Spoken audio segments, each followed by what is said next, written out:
السلام علیکم ورحمۃ اللہ وبرکاتہ۔ دوستو 25ویں حصے کی طرف چلتے ہیں۔ یہ سنتے ہی مارے خوشی کے حضرت ابوبکر صدیق رضی اللہ تعالیٰ عنہ رونے لگے۔ حضرت عائشہ صدیقہ رضی اللہ تعالیٰ عنہ فرماتی ہیں، میں نے اپنے والد کو روتے دیکھا تو حیران ہوئی، اس لیے کہ میں اس وقت تک نہیں جانتی تھی کہ انسان خوشی کی وجہ سے بھی رو سکتا ہے۔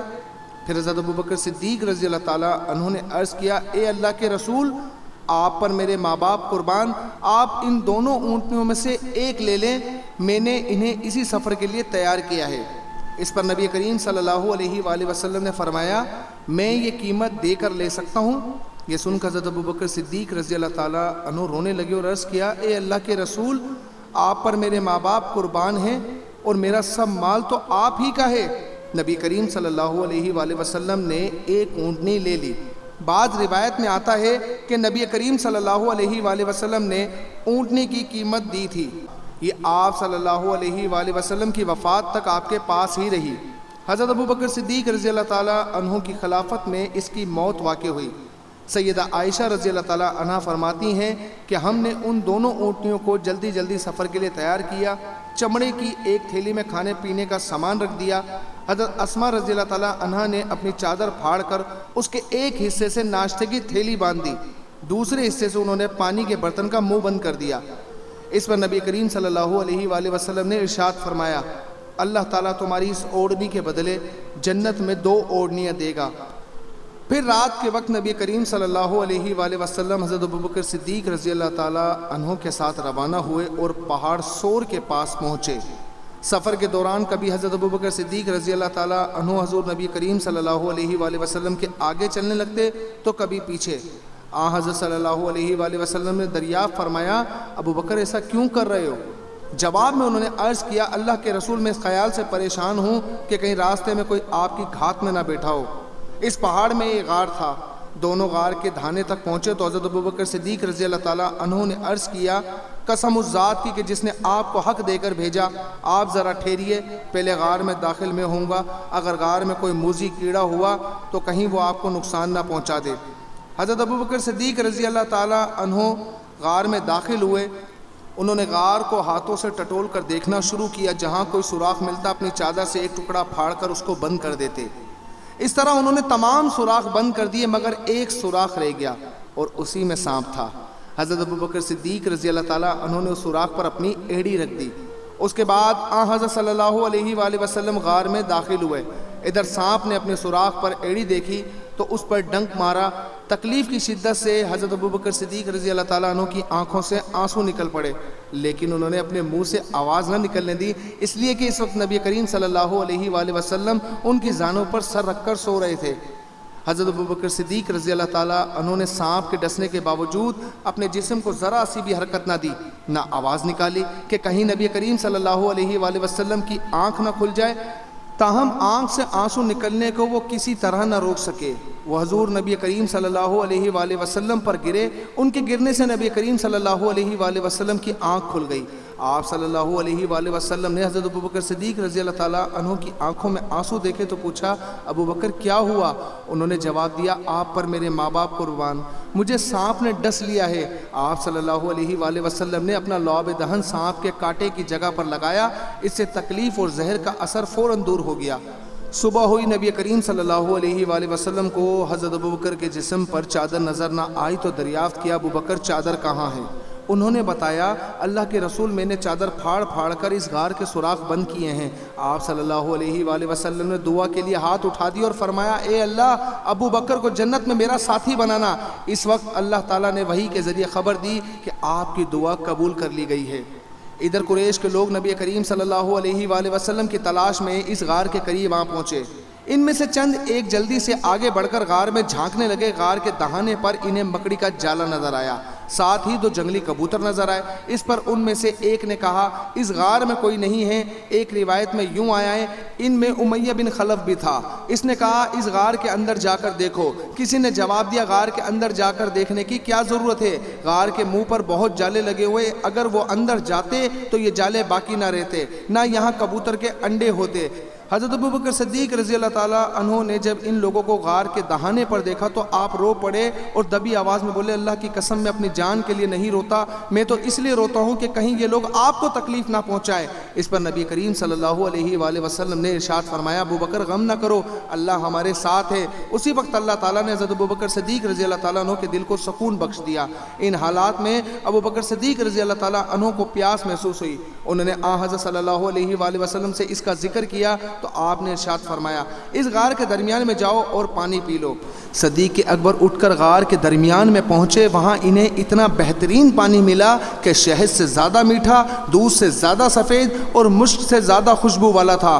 انہوں نے اس میں سے پانی پیا۔ جب واپس آئے تو نبی کریم صلی اللہ علیہ وآلہ وسلم نے ان سے فرمایا اللہ تعالیٰ نے جنت کی نہروں کے نگراں فرشتے کو حکم فرمایا کہ اس غار کے درمیان میں جنت الفردوس سے ایک چشمہ جاری کر دیں تاکہ تم اس میں سے پانی پی سکو۔ یہ سن کر حضرت ابوبکر صدیق رضی اللہ تعالیٰ عنہ حیران ہوئے اور عرض کیا کیا اللہ کے نزدیک میرا اتنا مقام ہے؟ آپ صلی اللہ علیہ وآلہ وسلم نے ارشاد فرمایا ہاں، بلکہ اے ابوبکر اس سے بھی زیادہ ہے، قسم ہے اس ذات کی جس نے مجھے حق کے پیغام کے ساتھ نبی بنا کر بھیجا ہے، وہ شخص جو تم سے بغض رکھے جنت میں داخل نہیں ہوگا۔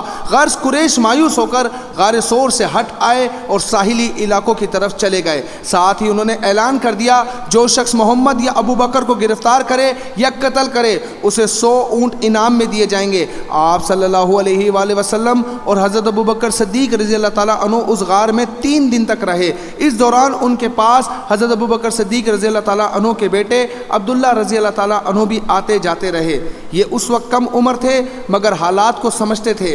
اندھیرا پھیلنے کے بعد یہ غار میں آ جاتے، فجر کے وقت وہاں سے واپس آ جاتے تھے۔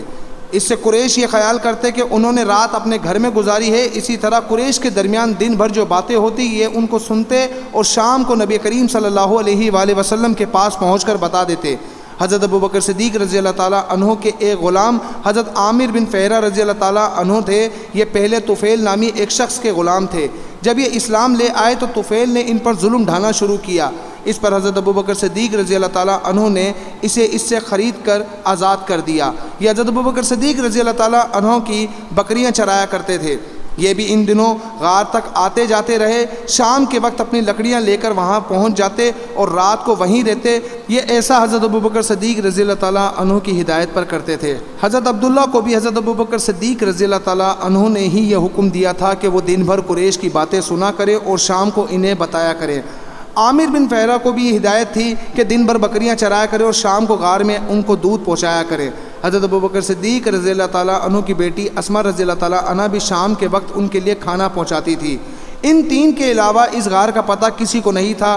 3 دن اور رات گزرنے پر حضرت صلی اللہ علیہ وآلہ وسلم نے حضرت اسما رضی اللہ تعالیٰ عنہ سے فرمایا اب تم علی کے پاس جاؤ، انہیں غار کے بارے میں بتا دو اور ان سے کہو کہ وہ کسی رہبر کا انتظام کر دیں۔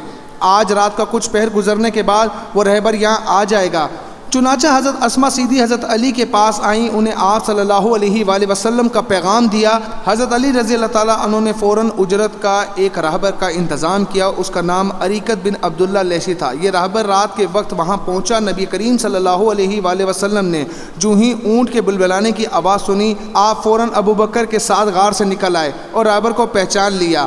آپ صلی اللہ علیہ وآلہ وسلم اور حضرت ابوبکر صدیق رضی اللہ تعالیٰ عنہ اونٹوں پر سوار ہو گئے۔ اس سفر میں حضرت ابوبکر صدیق رضی اللہ تعالیٰ عنہ نے اپنے بیٹے حضرت عبداللہ رضی اللہ تعالیٰ عنہ کے ذریعے اپنے گھر سے وہ رقم بھی منگوا لی تھی جو وہاں موجود تھی۔ یہ رقم 4-5 ہزار درہم تھی۔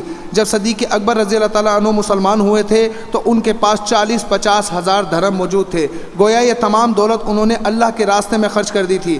جاتے وقت بھی گھر میں جو کچھ تھا منگوا لیا۔ ان کے والد ابو کہانہ رضی اللہ تعالیٰ عنہ اس وقت تک مسلمان نہیں ہوئے تھے، ان کی بینائی ختم ہو گئی تھی۔ وہ گھر آئے تو اپنی پوتی حضرت اسما رضی اللہ تعالیٰ عنہ سے کہنے لگے میرا خیال ہے ابو بکر اپنی اور اپنے مال کی وجہ سے تمہیں مصیبت میں ڈال گئے ہیں۔ مطلب یہ تھا کہ جاتے ہوئے سارے پیسے لے گئے۔ یہ سن کر حضرت اسما رضی اللہ تعالیٰ عنہ نے کہا نہیں بابا، وہ ہمارے لیے بڑی خیر و برکت چھوڑ گئے۔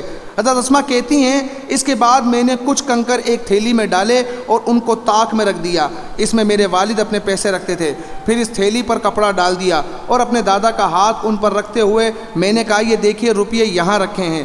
ابو کہانہ رضی اللہ تعالیٰ عنہ نے اپنا ہاتھ رکھ کر محسوس کیا اور بولے اگر وہ یہ مال تمہارے لیے چھوڑ گئے تب فکر کی کوئی بات نہیں ہے، یہ تمہارے لیے کافی ہے۔ حالانکہ حقیقت یہ تھی کہ والد صاحب ہمارے لیے کچھ بھی نہیں چھوڑ گئے تھے۔ نبی کریم صلی اللہ علیہ وآلہ وسلم کے ہجرت کر جانے کی خبر ایک صحابی حضرت حمزہ بن جندب کو ملی تو کہنے لگے اب میرے مکہ میں رہنے کی کوئی وجہ نہیں۔ پھر انہوں نے اپنے گھر والوں کو بھی ساتھ چلنے کا حکم دیا۔ یہ گھرانہ مدینہ منورہ کے لیے نکل کھڑا ہوا۔ ابھی تعیم کے مقام پر پہنچا تھا کہ حضرت حمزہ انتقال کر گئے۔ اس موقع پر اللہ تعالیٰ نے سورہ نساء میں یہ آیت نازل فرمائی، اور جو شخص اپنے گھر سے اس نیت سے نکل کھڑا ہوا کہ اللہ اور اس کے رسول کی طرف ہجرت کرے گا، پھر اسے موت آ پکڑے، تب بھی اس کا ثواب اللہ تعالیٰ کے ذمہ ثابت ہو گیا، اور اللہ بڑی مغفرت کرنے والا ہے، بڑا رحم کرنے والا ہے۔ آیت 100۔ حضور نبی کریم صلی اللہ علیہ وآلہ وسلم نے ایک مرتبہ حضرت حسان بن ثابت سے فرمایا، حسان کیا تم نے ابو بکر کے بارے میں بھی کوئی شعر کہا ہے؟ انہوں نے عرض کیا جی ہاں۔ آپ صلی اللہ علیہ وآلہ وسلم نے ارشاد فرمایا سناؤ، میں سننا چاہتا ہوں۔ حضرت حسان بن ثابت بہت بڑے شاعر تھے، ان کو شاعر رسول کا خطاب بھی ملا ہے۔ نبی کریم صلی اللہ علیہ وآلہ وسلم کی فرمائش پر انہوں نے جو 2 شعر سنائے ان کا ترجمہ یہ ہے۔ حضرت ابو بکر صدیق جو 2 میں کے دوسرے تھے، اس بلند و بالا غار میں تھے، اور جب وہ پہاڑ پر پہنچ گئے تو دشمن نے ان کے ارد گرد چکر لگائے۔ یہ آن حضرت صلی اللہ علیہ وآلہ وسلم کے عاشق زار تھے، جیسا کہ ایک دنیا جانتی ہے، اور اس عشق رسول میں ان کا کوئی ثانی یا برابر نہیں تھا۔ یہ شعر سن کر آن حضرت صلی اللہ علیہ وآلہ وسلم مسکرانے لگے، یہاں تک کہ آپ کے دانت مبارک نظر آئے۔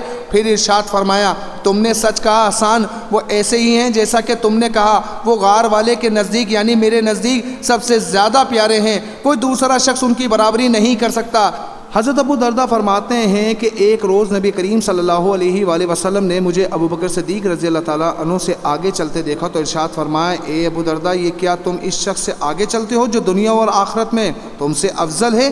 قسم ہے اس ذات کی جس کے قبضے میں میری جان ہے، انبیاء و مرسلین کے بعد ابو بکر سے زیادہ افضل آدمی پر نہ کبھی سورج طلوع ہوا اور نہ غروب ہوا۔ حضرت عبداللہ بن عمرو بن عاص سے روایت ہے کہ میں نے رسول اللہ صلی اللہ علیہ وآلہ وسلم کو یہ فرماتے ہوئے سنا، میرے پاس جبریل آئے اور کہنے لگے کہ اللہ تعالیٰ آپ کو حکم دیتا ہے کہ ابو بکر سے مشورہ کیا کیجئے۔ حضرت انس سے روایت ہے کہ رسول اللہ صلی اللہ علیہ وآلہ وسلم نے ارشاد فرمایا میری امت پر ابو بکر کی محبت واجب ہے۔ یہ چند احادیث حضرت ابو بکر صدیق رضی اللہ تعالیٰ عنہ کی شان میں اس لیے نقل کر دی گئی کہ وہ نبی کریم صلی اللہ علیہ وآلہ وسلم کے ہجرت کے ساتھی تھے، اور یہ عظیم اعزاز ہے غار سے نکل کر حضور اقدس صلی اللہ علیہ وآلہ وسلم اور حضرت ابو بکر صدیق رضی اللہ تعالیٰ عنہ اونٹوں پر سوار ہوئے اور رہبر کے ساتھ سفر شروع کیا۔ حضرت عامر بن فہرہ بھی حضرت ابو بکر کے ساتھ اسی اونٹ پر سوار تھے۔ غرض یہ مختصر سا قافلہ روانہ ہوا۔ رہبر نے ساحل سمندر کے راستے سے لے کر جا رہا تھا۔ راستے میں کوئی ملتا اور ابو بکر سے پوچھتا یہ تمہارے ساتھ کون ہیں؟ تو آپ اس کے جواب میں فرماتے میرے ساتھ میرے رہبر ہیں، یعنی میرے ساتھ مجھے راستہ دکھانے والے ہیں۔ ان کا مطلب تھا کہ یہ دین کا راستہ دکھانے والے ہیں، مگر پوچھنے والے اس گول مول جواب سے یوں سمجھتے کہ یہ کوئی رہبر گائیڈ ہے جو ساتھ جا رہے ہیں۔ حضرت ابو بکر صدیق رضی اللہ تعالیٰ عنہ کے اس طرح جواب دینے کی وجہ یہ تھی کہ نبی کریم صلی اللہ علیہ وآلہ وسلم نے ہدایت دی تھی کہ لوگوں کو میرے پاس سے ٹالتے رہنا، یعنی اگر کوئی میرے بارے میں پوچھے تو تم یہی ذو معنے گول مول جواب دینا، کیونکہ نبی کے لیے کسی صورت میں جھوٹ بولنا مناسب نہیں، چاہے کسی بھی لحاظ سے ہو۔ چنانچہ جو شخص بھی آپ صلی اللہ علیہ وآلہ وسلم کے بارے میں سوال کرتا، حضرت ابو بکر صدیق رضی اللہ تعالیٰ عنہ یہی جواب دیتے۔ حضرت ابو بکر صدیق رضی اللہ تعالیٰ عنہ وہ ان راستوں سے اکثر تجارت کے لیے جاتے رہتے تھے، انہیں اکثر لوگ جانتے تھے، ان سے کسی نے یہ نہیں پوچھا کہ آپ کون ہیں۔ ادھر قریش نے 100 اونٹوں کا اعلان کیا تھا، یہ اعلان سراقہ بن مالک نے بھی سنا جو اس وقت تک ایمان نہیں لائے تھے۔ سراقہ خود اپنی کہانی ان الفاظ میں سناتے ہیں، میں نے یہ اعلان سنا ہی تھا کہ میرے پاس ساحلی بستی کا ایک آدمی آیا، اس نے کہا کہ اے سراقہ میں نے کچھ لوگوں کو ساحل کے قریب جاتے دیکھا ہے اور میرا خیال ہے کہ وہ محمد صلی اللہ علیہ وآلہ وسلم اور ان کے ساتھی ہیں۔ مجھے بھی یقین ہو گیا کہ وہ حضرت صلی اللہ علیہ وآلہ وسلم اور ان کے ساتھی ہی ہو سکتے ہیں۔ چنانچہ میں اٹھا گھر گیا اور اپنی باندی کو حکم دیا کہ میری گھوڑی نکال کر چپکے سے وادی میں پہنچا دے اور وہیں ٹھہر کر میرا انتظار کرے۔ اس کے بعد میں نے اپنا نیزہ نکالا اور اپنے گھر کی پچھلی طرف نکل کر وادی میں پہنچا۔ تو دوستو آج ہمارا حصہ یہاں پر مکمل ہوا، کل اس کے نئے حصے کی طرف آپ لوگوں سے ملاقات کریں گے۔ تب تک اپنا بہت سارا خیال رکھے گا اور اپنی رائے کامنٹ سیکشن میں دینا مت بھولیے گا۔ السلام علیکم ورحمۃ اللہ وبرکاتہ۔